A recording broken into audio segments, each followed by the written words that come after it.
So we will continue the lesson further.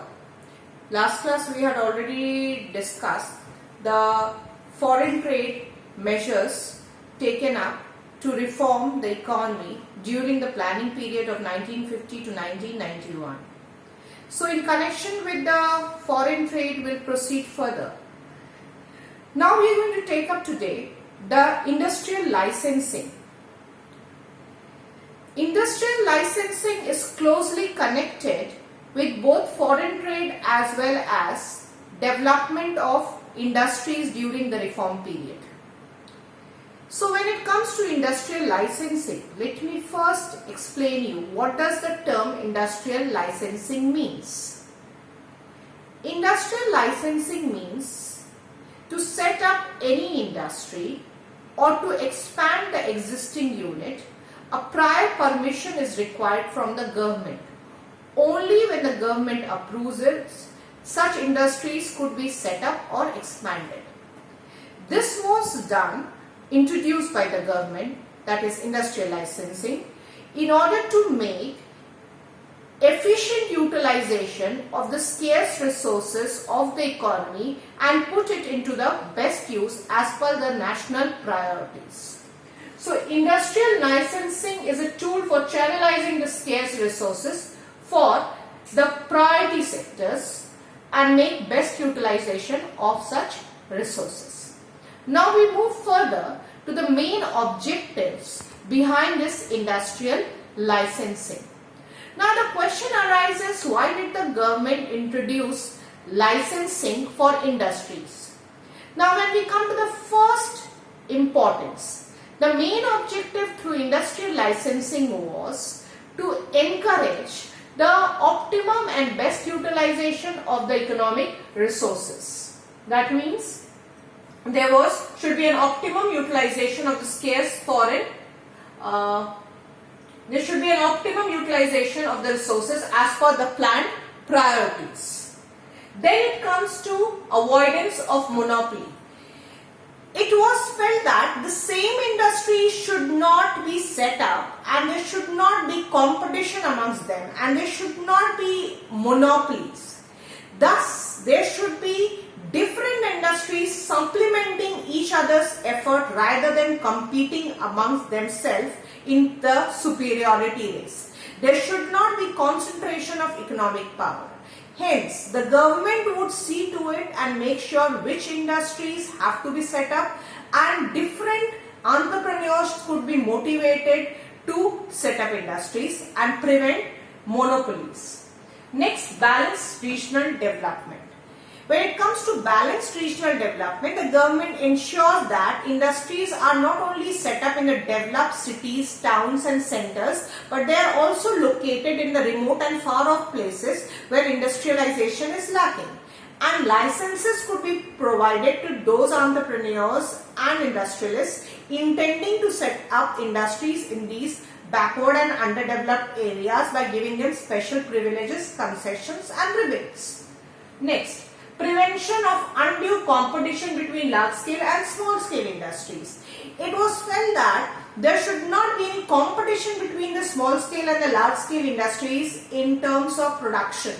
In fact, they should supplement each other's requirement and need, and small-scale industries should act as feeders to the large-scale industries. So the government wanted to keep the control of industrialization process and scrutinize the setting up of industries through giving of license. And then I had already discussed that the government's priority was making best utilization of the available resources and make optimal utilization of the scarce foreign exchange revenue that it had generated so far. Now we will go through this topic further in detail and we will see to the criticisms that are levied against these industrial licensing policies. To begin with the first one, the government had an ad hoc system for accepting this licensing application. That means there was no permanent body constituted by the government to scrutinize and monitor and then decide whether these licenses are to be approved or rejected. Next, The quality of techno-economic examination conducted by the Director General of Technical Development was poor. Not enough detailed investigation, scrutiny, monitoring of this process of applying licensing was done. Hence, the government's order to give or not to give a license was quite arbitrary. Licensing policy resulted in underutilization of many industries. There were many competent industries, particularly in the private sector, which wanted to expand and flourish. But the licensing process was so technical, complicated and cumbersome, it did not encourage them to expand their production unit, leading to underutilization of their capacity. Last, in reality, it is said that this industrial licensing policy was encouraging capitalism and encouraging large business houses in setting up industries. It was basically promoting the large-scale industries and the industrial sectors and giving them easy licensing and discouraging small producers and entrepreneurs who intended to set up industries.